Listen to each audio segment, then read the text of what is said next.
తెలంగాణ రాష్ట్రం తెచ్చింది ఎవరు? నేనే.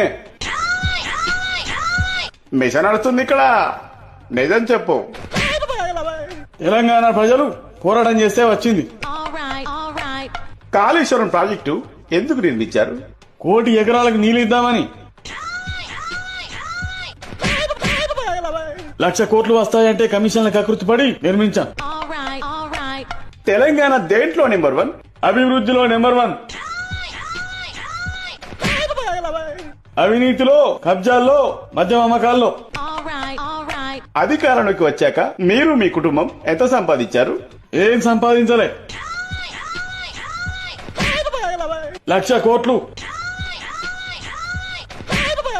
2,00,000 కోట్లు,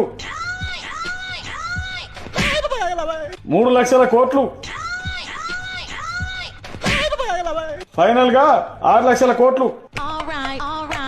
నీ అమ్మ మిషని బంగారు తెలంగాణ పేరుతో 1,00,000 కోట్లు దోచుకొని మేసాన్ని తీసామేంట్రా?